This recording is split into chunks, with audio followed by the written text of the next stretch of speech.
Hey everybody, it's Rajesh here. And Tane here. Welcome to our podcast, Baskets of Knowledge, Chats with a Difference. In our podcast, we invite guests from around the country and around the world to talk about how they got to where they're at the moment. It's about a journey, it's about an experience, it's about their life. Kia ora, everybody. Welcome to another episode of Baskets of Knowledge. And it's awesome to have Tane back. We missed you for the last two. Tane, how are you and what's been happening in your world?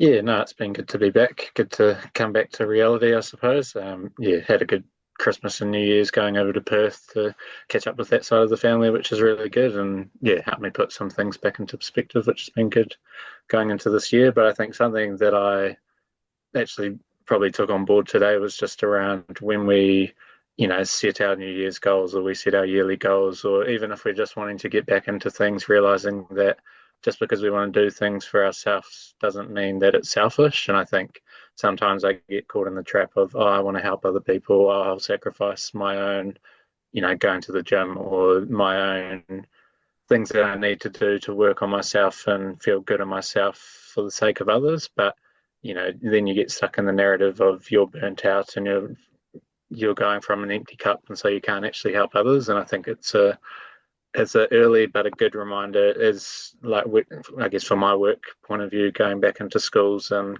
sports coaching, etc., is to just make sure that I'm filling my cup as well, and not just getting into that early cycle of, oh no, I'll be all right because I'm helping other people and that will give me energy, because there's only so much you can take from that. That's right. You can't form an empty cup, and also you can't form a cup that's got holes in it, because that's what happens, right? Every time you do that, you're like, oh, ho, and there goes the water. Lovely. And I think this really tunes into what I want to add into our basket of knowledge, is something that I read today, and I've known this and I've spoken this a lot of times, but it's a reminder. That time is a tonga. Time is a gift. Each one of us thinks that we have, 50, 60, 70, whatever. We put a number there, years in on Earth, and we might not. We have no idea. But it's just a reminder to be present and to choose who you want to be present with at that time and how you want to be present, So that just made me remember, right, cool, that the people, the environment, and the time that you spent, you've got to enjoy it, And even if you don't enjoy it, you've got to find a reason to enjoy it, because we're only here for a short time, so let's enjoy the time. Yeah. And talking about time, this is where we're going to have a great time for our listeners out there. As you know, we scour the country, we scour the world to find people that we think are amazing and interesting. We know everyone is amazing and interesting and has some great stories to tell. But today, we are really lucky, privileged, and really honored to have our guest on our podcast. Now, this guest is a little bit different to every other guest that we have on our podcast. They have not come through my LinkedIn searches or my LinkedIn stalking. No. This guest has actually come from Instagram, and I've been following their work for a long time. And the content that they produce is really beautiful, but also really meaningful. But also the energy is so powerful. But as we know, every single person that's out there doing some really cool things has got a backstory, and it's be pretty excited to have our guest on today. So without further ado, we would love to welcome to Baskets of Knowledge, Ritu. Kia ora, welcome, Ritu. Thank you so much, Rajesh, for having me, and Tane. I'm really, really excited to have a chit chat here. Yeah, chit chat, exactly. Beautiful. So, Ritu, I know a little about you, but for Yeah. our listeners out there who know nothing about you, who is Ritu today on the 21st of January 2026? So, Ritu today is basically this ambitious Capricorn who is just running after, like, I would say, running after something that just makes her happy, I would say. I am, like, professionally, I'm a chartered accountant. I've like worked for over like 14 years in finance, in consulting, investment banking, in commercial finance roles. And over time, I've realized that, you know, the definition that I have followed of the society is not what really made me happy. So today, the person that I am is someone who is running after that. And it comes in various forms, like, my form of expression and creativity is different, but I'm someone who is just trying to follow that. Um, like if I had to just tell you a little bit about my backstory, where I come from, is that, Yeah, okay. 100%. So today you're in Melbourne, but Melbourne is your home for now. But this is not where you're actually from, right? No, Where's Richard from? Yeah. no. Originally, I'm an Indian. I was born in India. I was raised in Mumbai for about like I was there for almost 27 years of my life. So basically, I've studied there. I worked in consulting and I started my professional life out there. But being raised in this humble middle class Indian family, like I feel most of the people who have been raised with that background, they have this sort of a dream of wanting to go overseas. And for me, that was one of it. I think it was painted by a lot of Bollywood movies as well, where they see that, oh, someone is going abroad and they are the rich people of the family. And somewhere that influence was always there for me. But for me, one of the things that was always driving me to move overseas was that I wanted to live my life very independently. And I wanted to like have the financial independence and be able to live by myself. So all my decisions were based out of that. I worked for about like 4 years in at EY in consulting, but since then I was always looking to move overseas. And the funny part is that I was applying across the globe. I was applying in US, in UK, in Singapore, and all the faster markets because I was in finance. So I thought that's where my finance career will grow. But I think Destiny had very different plans for me. I got a call from New Zealand, from Auckland office, from Ernst& Young, and they said that, do you want to interview? And I'm like, out of all the places that I've applied in the world, New Zealand calls me, so there has to be something. So it quickly kind of converted into an interview round, and I got through it. And then I did my checks that, okay, it, it's a safe country. It's a very beautiful country. I don't know anyone, but I think it ticks all the boxes. And then I just packed my bags. This was the year 2016. I just packed my bags, 90 kgs. I still remember. I was I was not a very light packer, and I just moved without knowing anyone. And since then, I lived in New Zealand for about like 9 years. I only moved to Australia last year due to some life circumstances. But I would say New Zealand has been the love of my life, like a place which grew me professionally, personally, and I had the biggest transformation when I was there.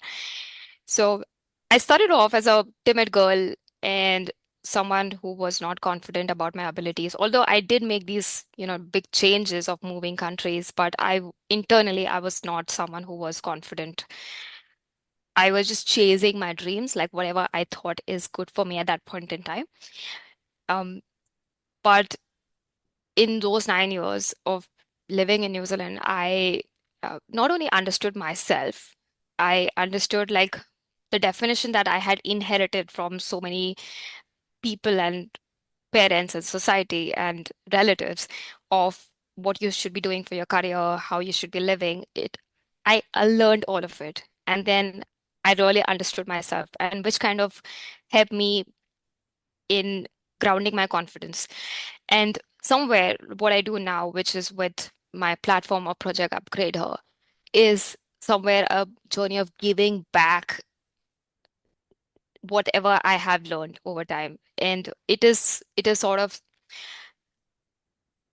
I would say, a way of showing that having low confidence or imposter syndrome is not the end of your career or even your life. And there are ways out of it. So I would say, yes, it's been a confidence building journey for me, and it is still one of it. It is not something that you achieve. You just keep evolving over time. So that's a little bit about me from a very personal level. Oh, I loved it, and there's so much to unpack there. And I think the first place I'm going to unpack is, you, and I'm going to stereotype straight away because this is the Yeah. way.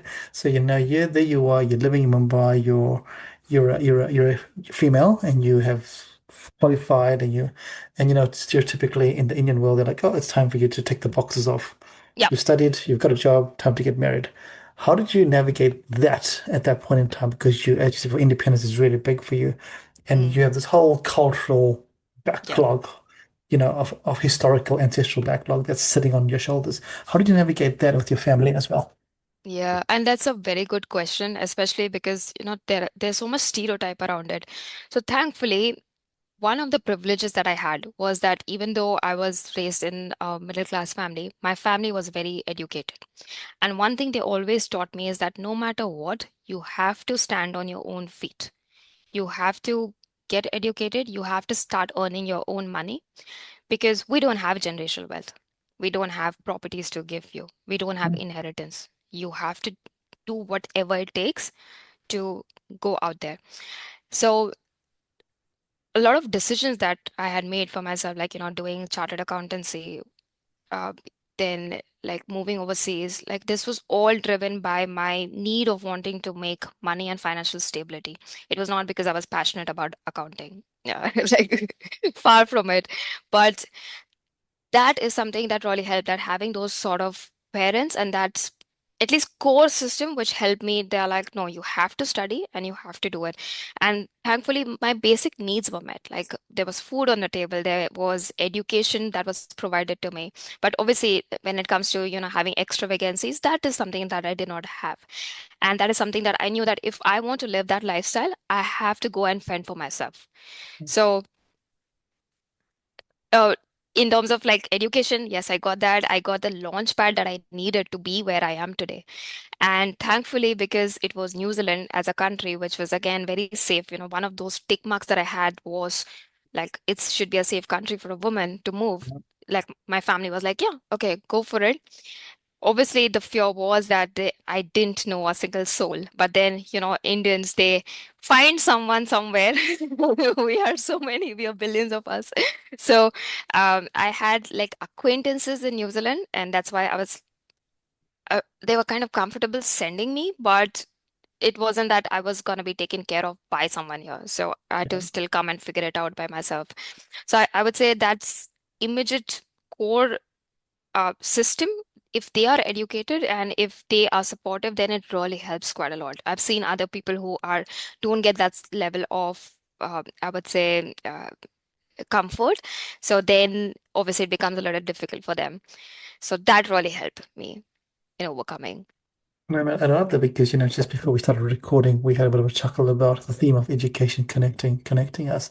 And, this is a clear example of the power of education. Your parents were, as you said, it's a privilege they were educated.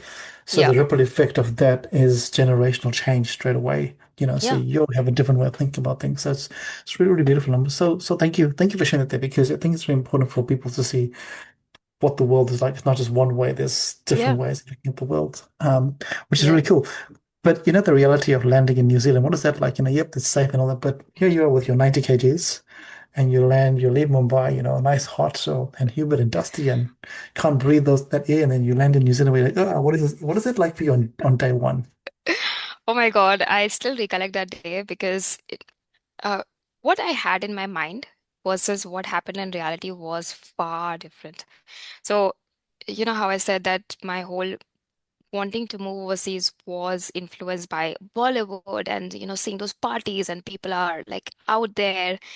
I landed in July 2016, cold, winters, raining. And I'm like, what is this? Because I'm coming from Mumbai, which was Yeah. very humid, and I have never experienced that harsh cold, that harsh winter. So I knew what to expect, but I was pretty young at that time to do that, research by yourself. So I b bought my first winter Kathmandu jacket in New Zealand after I realized, oh, this is not something I can bear with my normal jacket. But in reality, what I expected was very different in terms of me eating alone was something that I'd never experienced before. In India, especially, it's such a big community that you are never left alone. But when I moved, I didn't know a single person. And getting through that loneliness was very challenging for me. Like coming back after work to an empty house, cooking by myself, because that is something that you kind of don't tend to do until you move out of your house in India. That's just how the culture works there. So coming back to an empty house, not being able to talk to anyone, not having friends at work as well, because another stark difference that I saw was that here it's very individualistic society in general. Like you go to work, you come back, you leave early, and then you spend time with your family. But whereas in India, I had a lot of friends back at work. So when I started noticing so many differences, there was a lot of questioning going on in the background that did I make the right decision or not? Like, because I was a social butterfly and I didn't have anyone once I landed here. And although I did know a lot of acquaintances, but it's never the same because, the people you grow up with, you have a different level of comfort with them. And obviously, different cultures interact differently. So for me to make friends, that was also very challenging because people were already coming from their set professional backgrounds and they had their own set of friends. And to break into that was also very difficult. So I would say it was very lonely for me, and I had to become comfortable with being in silence, being lonely, which later became very peaceful for me. And that was kind of, I think I needed that, but it did change me as a person. Like, from someone who would just go out quite a lot and always with friends to someone who was sitting alone, eating alone, and even having like, coffees alone. That was very different. And there was this one incident when I was in my first job here, which was at Ernst& Young. I remember the first day I just got up during lunch break and I'm like, oh, when do people have lunch? And then someone just said, whenever you want. So I'm like, oh, so that means people just go by themselves and have lunch is alone. So that was kind of a big realization for me. Like, okay, this is how things work here. And I just might have to change my expectations from what, I came with. Yeah, and it's so real because I had the same experience when I moved here as well, and I'm Yeah, sure when you think about the Maori worldview versus the Pākehā worldview, it's totally different, right? very Because you different. you come from communal living, Yeah, indigenous sorry, not living with community, to very individualistic, and little things like I like how you share, like it's not about the social all the time. It's about, hey, the fact that work is work and home is home. It's yeah, really a really strange framework. And yeah. it's real to talk about that because that's the reality when people talk about culture shock when you move a country. You can't read about this. No one can tell you about it because it's until you experience it as you actually feel it. Yeah, no, but I don't think any book can explain that feeling. Like for me, I don't know if I'm able to explain this well, but what I felt at that time was really making me question my decision. Yeah, That are you making the right decision? Because when you go through so much of discomfort, you're like, what are you actually gaining out of this? That that's makes you right. question a lot of things. Yeah, I love that. I love that. Discomfort. Is there a reason for the discomfort, or is discomfort because of you just want punishment, Yeah, right? And sometimes people just keep punishing themselves without a goal, and they're like, oh, and then they keep yeah, living in the cycle of discomfort. I love that. y- That's so true. yeah, But then you go from lonely having lunch by yourself to being one of the top CAs, top 20 CAs. What is the transformation in your life to go from having lunch to yourself to being on stages? yeah. It seems like it seemed like a long journey for me, but now that I have to just look back, and thankfully now you have that hindsight which you can Yeah. synthesize and you can talk about.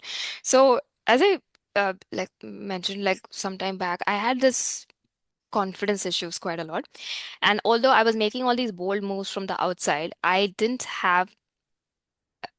suffered a lot of imposter syndrome. And when I say imposter syndrome, it was like it showed up in most of the places. It showed up in work the most because when I came here, when I came to New Zealand, like you're spending like 8 to 9 hours of your day at work, which is where majority of your time. I had I I was someone who was not able to speak up much in meetings. Uh, I had a lot of fear of being seen, and also when you move culturally, you know, there was so much of difference that generally Asians and Indians, they are just raised in a way that you don't speak up much, you don't challenge much because there's a lot of hierarchy. I had to unlearn a lot of those things, but because of that, I was also professionally very challenged. That what they expected here in a white culture versus what I learned back in Indian system was very different. And a lot of those things kind of hampered my confidence. And then I also had some difficult managers because of which my confidence was constantly hammered. Um, but then there was this one time when I was, which I call like my breakdown, and then you need a breakthrough. It just happens like that. It was one of those situations where I was denied a pay raise, and in my mind, I was like, oh, I did everything right, but what actually went wrong? And that was kind of the eye opener where I decided that, you know what, ever I have learned is not working for me. I need to change my ways. There has to be a better way. So that was kind of the breakdown that I needed, that an eye opener. And after that is somewhere when I started asking for help. I started doing life coaching. I started getting therapy. I started getting professional coaching to understand myself, building self-trust, and even professionally, how to, advocate for myself. Those were the skills that I had to learn to build onto my confidence. And these efforts, they compound over time. Like every year it feels like nothing is changing, but honestly, like now when I look back, I'm like, there's a reason that I needed that breakdown to be able to work on myself, to be like to open my eyes and understand, okay, something is not working, Ritu, like work on it. And I that that call for external help that I needed. And thereafter, once I built onto the confidence, like it just, in every job after that, it was increasing. Like my self-confidence, the way I was able to advocate for myself to get the pay raises, that kind of increased. And that also gave me the courage to start sharing my journey about my, I would say, my entire confidence journey. And that's how I got recognized as a CA, as one of the top 20 CAs as well. That where because now I do a lot of things socially as well, like in terms of helping underprivileged, helping women, and I just have a social bent. So that is what got recognized as well. So it's been a long journey. I've kind of said it in a very, I would say, obviously in a very summarized way, but I remember the pain that I'd gone through and how much work I had to do to undo all of it. Um, but as I say, like now help is a lot more available. At that point in time, help was not as easily accessible. Like Instagram was not as popular the way it is now. It wasn't as value-based information. So I had to literally look for help. Like I did not know that help existed until I started Googling and finding out. So yeah, that's a little bit of my transformation journey. And thank you for sharing because I think this is really, really, really poignant right here because you mentioned two things that are really, really close to my heart is coaching. I wrote a post about coaching the other day because a lot of people don't understand the power of coaching and what it is for, the power of it, but Yeah, also understand the other side therapy as well. Both of them can work together. A lot of yeah. people think you need one, not the other. But I think, as you mentioned, both can actually work really, really close together. And I'm going to bring Tana in here because Tana, you've gone through the breakdowns and breakthroughs as well, and I'd love to, share your experience as well. Yeah, I think, I definitely resonate with what's been said, and I think that's something that I probably acknowledge more now is Mm, actually appreciating the breakdowns as much as you appreciate the breakthroughs. I think sometimes we're always searching for that next step or that next, what's next? What am I achieving? What am I? But sometimes you need those moments to actually be able to reflect. And I think the other thing is it gives you a point in time to be able to reflect and actually actively reflect on what you've done in your life. I think sometimes we get, I mean, we've talked about it numerous times about getting caught in that cycle of just chasing the next thing and chasing the next thing and never really reflecting. And I think, I guess it's similar to my university journey. I always appreciated and knew how much of a big thing it was being first in the family, or essentially first in the family to go to university. But I think I didn't really recognize the true power of it until I've come home. And I think I think in part too, it's just part of the New Zealand culture around we don't really like to toot our own trumpets or, go out of our way. And I think mm, it's finding that balance between, yes, being humble, but also being proud of what we've achieved and actually being in those positions. Because I think sometimes we get caught in the trap of being so humble that we forget to acknowledge ourselves. And then when you when you tell people, oh, I've done this, or oh, even when I talk to, I imagine PJ will be the same for you. Like, we don't really praise ourselves about the podcast, and it's not that we have to, but I think sometimes we forget the hard work that we've put into things like that. So I think, yeah, just having those people that can help you acknowledge it. And I think also too, with, I guess, on the other side, like me getting back into counseling, it's made me acknowledge that it's good to have somebody else that can just put things so simply. I think sometimes we overcomplicate it, especially when we've got so many things or so many pieces of the pie that we're trying to juggle and different commitments and what do I prioritize that.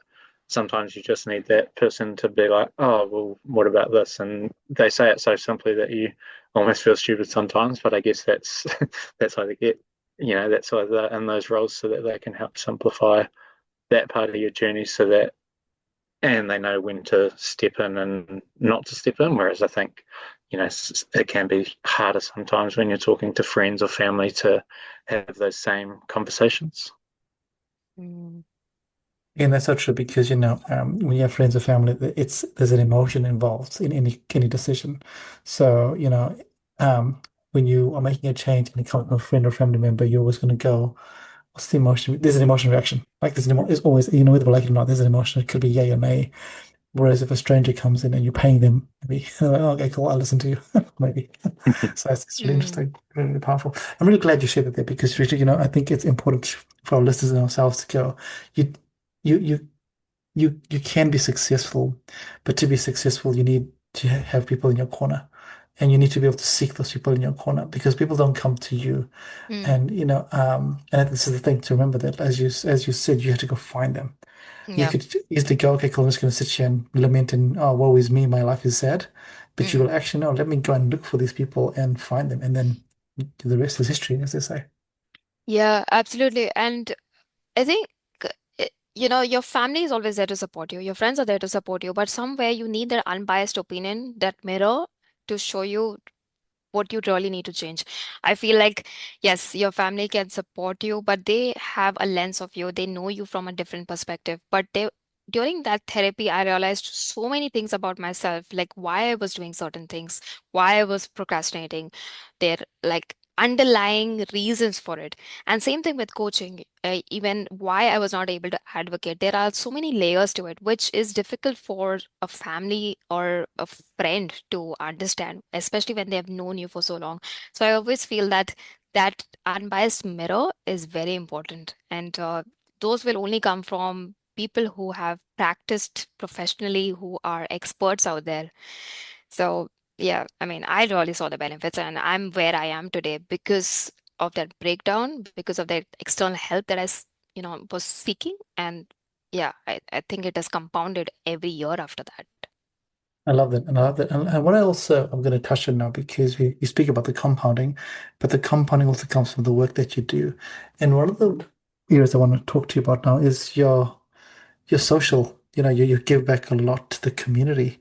Was there a breakthrough or a breakdown moment where you're like, actually, I want to go and give back to the community? Before we talk about Project Upgrade Her, you've done mentoring, you've done Graham Dingle and all those cool things there. Where did that, how did that moment arise for you?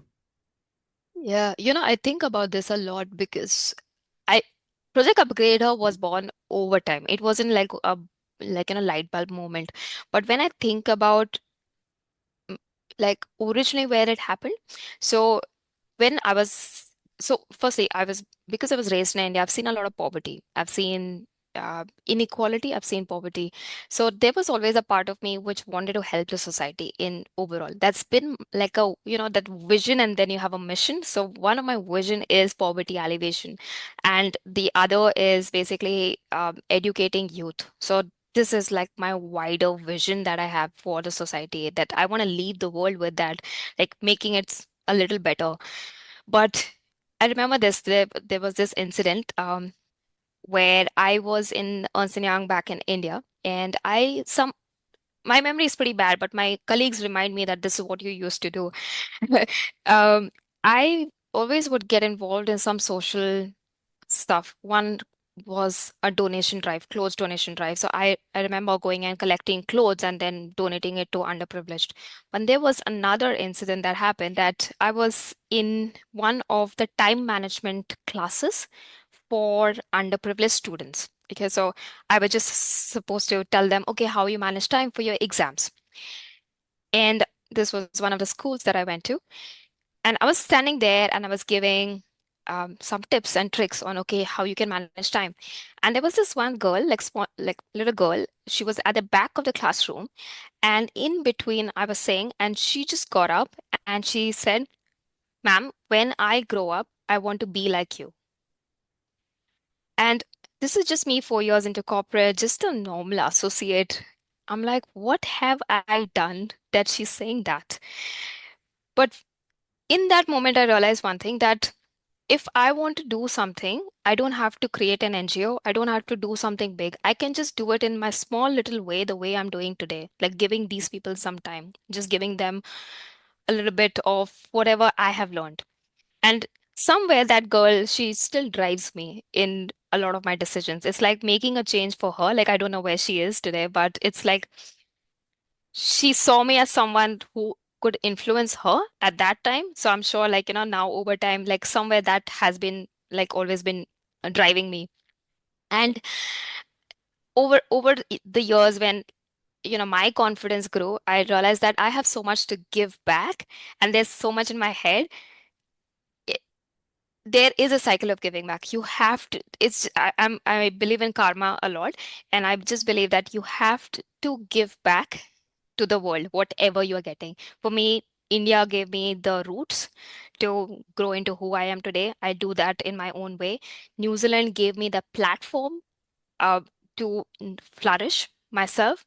And that's why I still am associated with so many organizations within New Zealand, with people from there.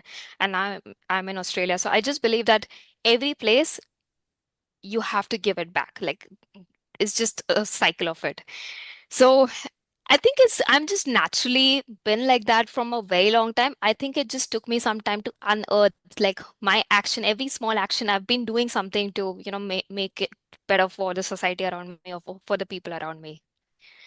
And So, and that's so lovely. And what I love about that there is what you've just said, is that, we all try and save the world and end world, poverty, blah, blah, that's what you said. But if you just come right down to your yeah, microcosm and you can just change one person's life, yeah, you've actually changed the world. I'm actually smiling because my very, very, very, very, very first reel on Instagram is about this. And I was looking at the other day, I was like, I need to repost this again because, I'll share it later on, but it says the same thing. We're all go and try and do these really big and crazy things, but just saying hello to your neighbor is yeah, enough to change their yeah, world, right? But we yeah, don't do that there. Yeah. So I love the way you've done that. But also what I love is, and I think Tana, you might agree with this, is um, sometimes we have all these things in us, but we don't unearth them. We need to go through a process to unearth them. So I loved how you said this is all there, but you had to go through a process of unearthing for it to actually become a reality for you. yeah, yeah, absolutely. And I think it's just evolution, right? Like when I started feeling like I started trusting myself enough to be able to give back, that's when I started doing it. Like first I did it in different ways, like clothes donation drive or just like helping people with like those tiny things. But then like the bigger things, the more expensive problems that I started doing as confidence in myself grew over time. And I knew that, okay, 100%. now I'm capable of doing it. Yeah, that's right. And I love because it's an evolution, right? You start small and it's like a rolling stone, right? An Yeah. avalanche. It starts small and it goes big, big, big, big, big, and then the impact is pretty awesome. And what about let's talk about Project Upgrade here. So, you said you've done all these cool things here. When did you realize actually Project Upgrade here is something that's real that you can actually take to the world as a thing? Yeah. So this was back in like it's been around 3.5, almost 3.5 years that I launched Project UpgradeHer, and this was sort of again a seed which was in my like it was so many years back. I just didn't know how it would eventualize, but basically Project UpgradeHer is a career elevation platform for women of color to help them upgrade in their career confidence and income. And it is especially designed for those women who lack clarity and lack confidence in their careers, someone who doubts their abilities. And one of the key things that I help with is self-marketing and self-advocacy skills.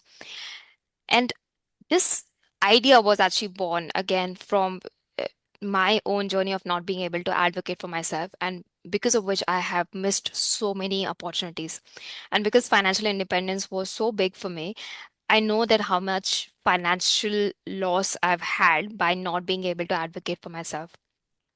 So when I went through that journey of, uh, you know, uh, like that breakdown journey, and then overall pulling myself out of that, I realized that there might be so many more women like me who might be suffering because they are not able to speak up, who are not able to advocate for themselves. I'm like, I can't be the exception. And I knew that at that time, no one was speaking about imposter syndrome and confidence because it felt like a stigma. And on, there was a reason I could not talk to anyone. I didn't have a lot of female managers to talk about. And the other thing is that if you speak about these things, you are perceived as someone weak. And at least in corporate, like you do have to put a face on. You can't be just yourself. I mean, that advice doesn't work. So I'm like, whom do I go and talk to?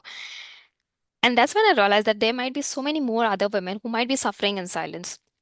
So I think there was always this voice inside of me who was like, okay, just let's just share my journey. And it kind of started with that. Like I just started posting on Instagram about workplace confidence and getting to like how to speak up in meetings and self-advocacy.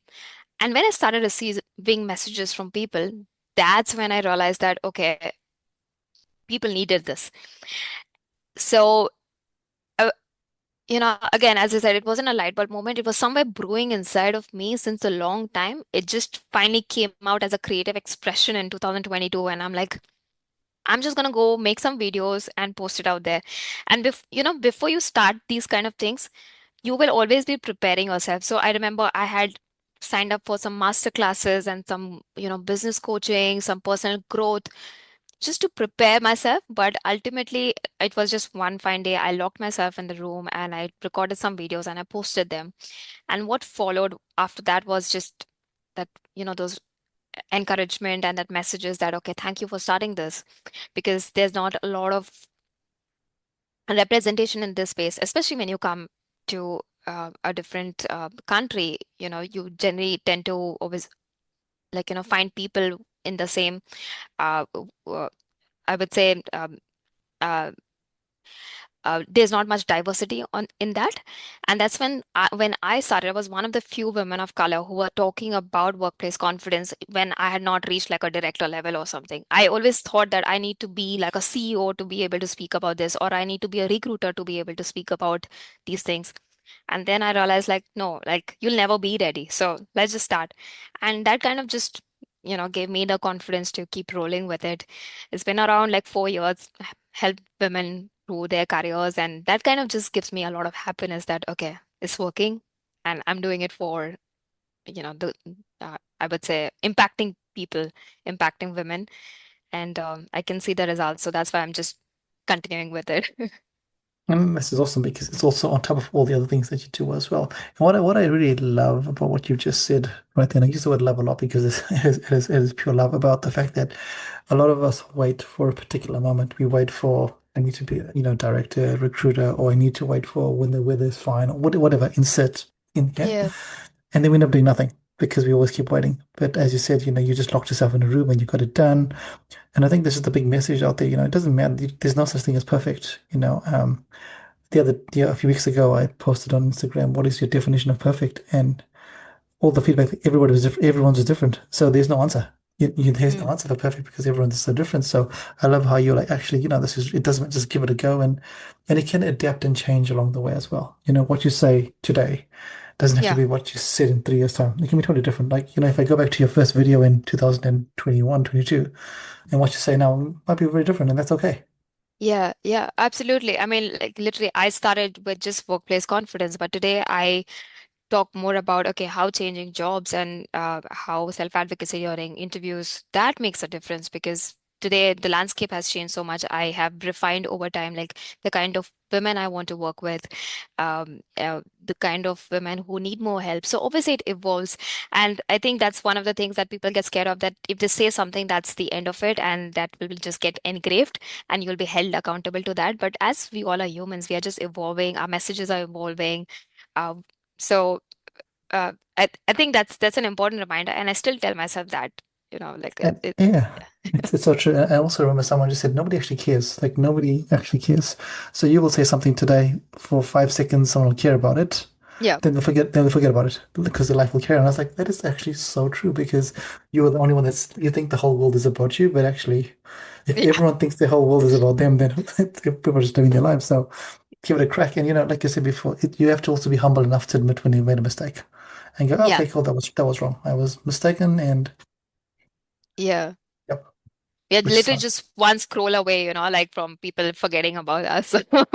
Literally one scroll away. Like it's so funny, when you I think about myself, I'm like, oh, I've been scrolling. What did I actually scroll? I don't even know what did I look at? I have no idea. It's gone.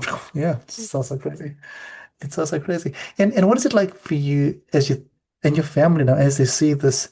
When you left home, you were outwardly confident but shy, but now they see this really strong, confident lady that's out there doing what they're doing because again, it's your parents and your family must really they go, who is this person here?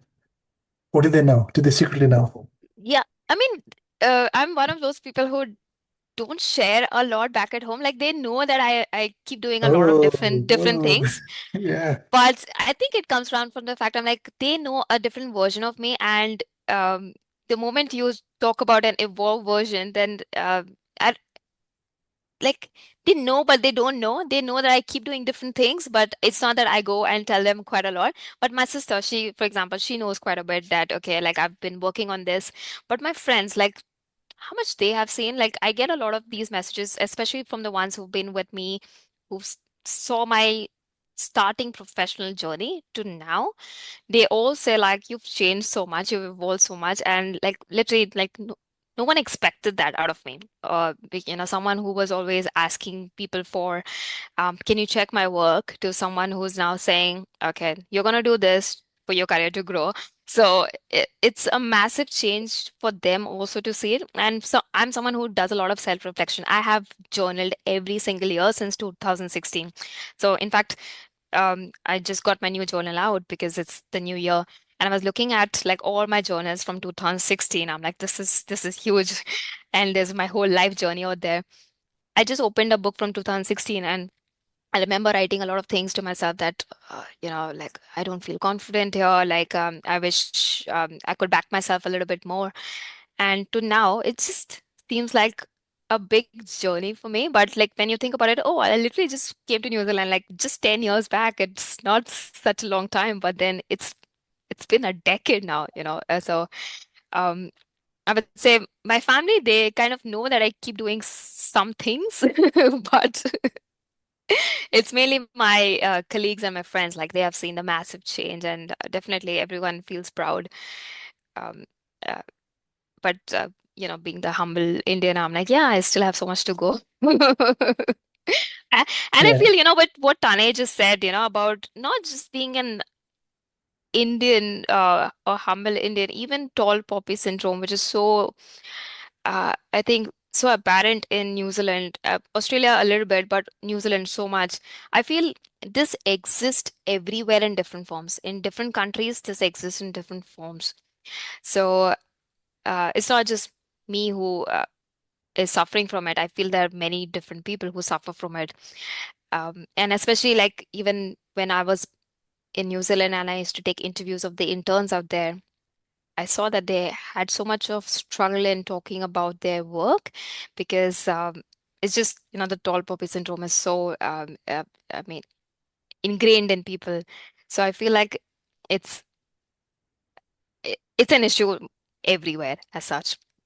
Yeah, and I think this is so true. I mean, I saw it so many times in my last job trying to get people to write scholarship applications. I was like, guys, you've written this here, but you do all this here. What's going on? Oh, no, no, no, no, it's two. But Yeah. but it's also what you said right at the start of our conversation. You spoke about we have been told all these things generationally, our Mm, parents were told by their grandparents, by their grandparents, by their parents, and we've all been told just to, like Tana said, just to be humble, and also mm, in in the Māori world, there's a whakatauki that says a kumara doesn't preach about its sweetness. So again, you straight away, somebody somewhere has created this narrative that you shouldn't be out there speaking about your own. But if you are not, my thought process, okay, there's humble, but there's also arrogant, right? So that mm, fine line between humble and arrogant is so fine. But if you don't advocate for yourself, who's going yeah. to advocate for you?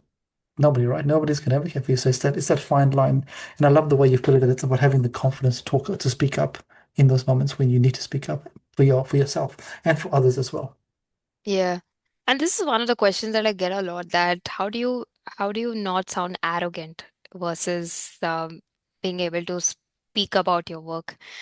And then I often say just add a little bit smile while you're saying it. So that Yeah. solves a lot of your problems. But it's a challenge. It's a challenge because especially if you've not learned how to do it. And I feel like millennials, we were never taught that. Even Gen Zs, I feel like they are still suffering from that. There's a lot better than millennials, but still, um, it's a big unlearning curve for a lot of people. Yeah, just smile and the whole world goes. Smile, smile, Yeah, smile, the world and everything is all good. Yeah. But yeah, also, sometimes you just have to say sometimes it's just a fact. mm, Like if you win an award, there's a fact. Like you mm, were number one at that. This is not it's not a arrogant. It's like, hey, guess what? I won this year. And with a smile on your face, you go, okay, cool. Because mm, facts and opinions are very, very different. But when it's a fact, you go, okay, cool, this is a fact. This is I have a piece of paper that says this. So yeah. But again, it's hard to do that there. Tanya, any questions from you? Um, No, I thought I had one, but it will come to me. You ask one, and then I'll have it. yeah, no, no, sure. Richard, also, do you have any questions for us as we're having this conversation that you think Oh, well, so I think one of my questions would be that out of uh, uh, of all the people that you all have interviewed, so where do you think is the most pressing problem that you all see? Because you all have spoken to so many people. So what do you think is a bigger issue to solve at this point in time from all the people that you know of? what a great question. And I think this is the common thread across every single person that we've interviewed is just say yes. Just say Mm, yes. Even if you don't know how to do it, you just say yes. mm, To open up those opportunities if you don't know what to do.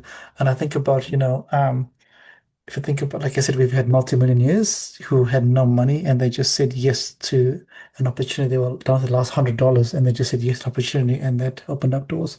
We have people, a homeless person who jumped on and she just said yes to an opportunity and now she's at a university.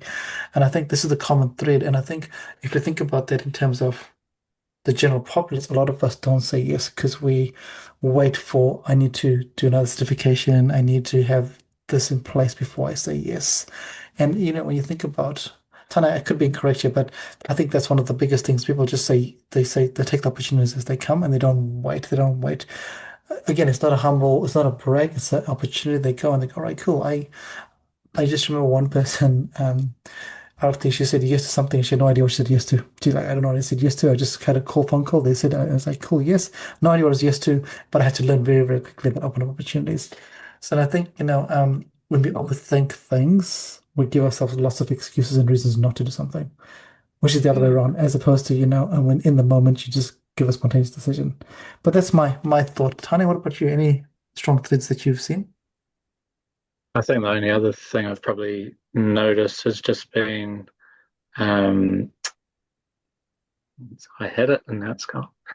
Is it's just people realizing in themselves that they've got a story. I think, Yeah. obviously to start with, we had people we knew, and I guess we've realized that it doesn't matter if you are a multimillionaire that's running this amazing business or you're homeless or whatever your scenario is, whatever your age is, that everybody's got a story. And I think, yeah, I think the more that we've laid that foundation and allowed people to use baskets of knowledge as a platform. Like it's made me realize too that sometimes we forget about our own narrative because I don't have enough, or a lot of people come on and want to know what we're going to ask them, or do I have enough to be able to put an episode together, whereas actually there's a lot of gems in day-to-day conversations, and I think that sometimes what we forget too. We always try and find a podcast or a video or a reel that's going to, hook us or entice us to be motivated or to go and do all these amazing things. But actually, sometimes it's just those day to day conversations that, we can get from our podcast, but also just, day to day conversations that I think sometimes we take for granted, those gems that are in those everyday moments, because we're always looking for, oh, I've got to have that one line or that one motto that I live by, and that's what's going to lead me through life. For actually a lot of people that we've talked to, there's been different stages where different things have reflected for them or resonated for them. Mm, that's beautiful. Yeah. And actually, like, when you said about the yes part, there was, if I had to just put it in perspective of, what like actually happened. So when I was applying for across the across globally, this was for 2 years continuously. When New Zealand happened, I literally said, okay, yes, this is the country which is like accepting me. It's happening for a reason. So I know it makes no sense to go for a finance career there, but I'm gonna say a yes because the gut is telling me yes. So, and I remember at that time, it just happened that Australia gave me a call at the same time, and they're like, "Oh, do you want to come here?" I said, no, I've said a yes to New Zealand. So I'm going there because I've given them my word. And then it's just about, that yes, that you want to you can back and whatever your gut is telling you at that point in time. I think that's just so important. And it's so important to not silence it at that point in time. That is so true. And Yeah. every Yeah. time someone says that to us, it's a reminder Yeah. to myself and Tana that hey, sometimes you just say yes and then you'll figure it out. You will figure it out because Mm. the way your brain works and the way your heart works and things start happening. When you give yourself an excuse not to do something, you always find an excuse not to do it. Yeah. Always. But when you say yes to something, you're committed. Like you said, you're committed to go to New Zealand. Like, cool. I've Yeah. committed now. I'm going. I'm Yeah. going. Yeah. So, yeah, no, it's really beautiful. Tana, have you remembered your question? Um, But I guess my question would just be around mentoring and getting into that coaching space. I guess for me, it would be, I guess PJ, you'll have your own opinion too, is just around that whole, how do you find that balance between allowing people to learn by themselves through their lived experience versus using your lived experience as a way to guide people or help them learn from situations that you might have been through that they haven't been through. Mm. And I think that's such a fine difference between mentoring and coaching at that point in time, right? Because meant like to your point, Tane, when you said that, how do you guide people with your mistakes? So that sort of falls into the mentoring part of it, where people are looking for, advice that, okay, what mistakes I shouldn't be making in my current role so that I can progress. But whereas coaching, when it comes to that, for me, I enjoy that part a lot because that is actually extracting the potential of a person, the answers that they already know, but more about extracting that. And that's where I try my best to always like have that space for a person where they are speaking 90% of the times so that you can actually extract what's going on inside of you. Because I this is not original to me, but I learned it from my coach that all the answers are within you. You just need to have the right person to ask those questions. And of course, where you come into picture as a professional is through your lived experience, give them the right strategies to actually be like, okay, if this is what you want to do, this could be the pathway.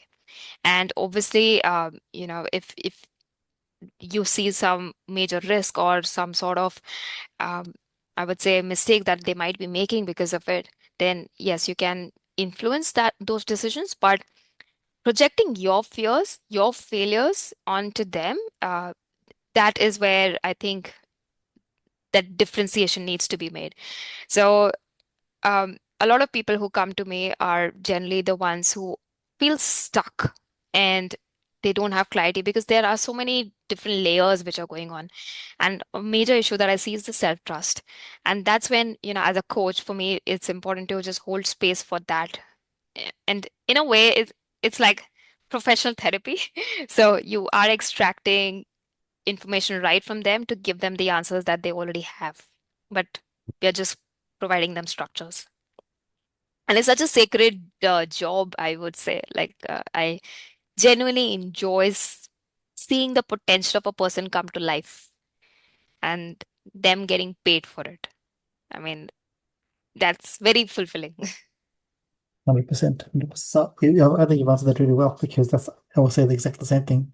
The two are so different in what Mm, they do and how they work, yeah. which is powerful.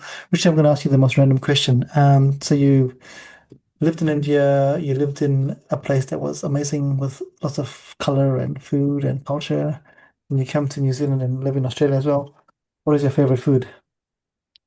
What is my favorite food? So Oh, it's yeah. it's funny. I actually like Mexican.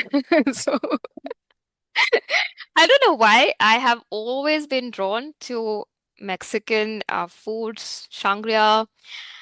I even wanted to learn Spanish at some point in time. So the other day I was telling my partner, should I do my DNA testing just to see if I might be having some, little bit of, so, I don't know, some relation to that because I somehow am very interested in even going to Spain, just visiting. I've never been to Europe. I've never been to that part of the world, but it's just something that draws me there. So I don't know. Maybe it's because I grew up in Mumbai, very cosmopolitan. So you go out quite a lot. You eat different sort of foods. So uh, for us, going out and eating out was never about Indian food. It was more around international food and different types. So over time, I've realized my taste is a lot more in Mexican food, and I do have a sweet tooth, unfortunately for me, and it's not great when you grow up. And Whitakers is the love of my life, and I don't get it so much here in Australia. You get it, but it's just a lot more pricey, so that kind of deters it. But yeah, I can like live on chocolate as well. It's okay, Richard. Just stay young. Stay young. Don't grow up. Life is crazy. Yeah, awesome. Richard, we've been speaking for almost an hour now. This conversation has flowed by so beautifully, and I really enjoyed this conversation with you. But in the interest of your time as well, which is pretty sacred, we have one final question to ask you. And this is a question we ask every single one of our guests in our podcast. Our podcast is called Baskets of Knowledge. And each episode, we ask our guests to share a piece of knowledge to put into our basket.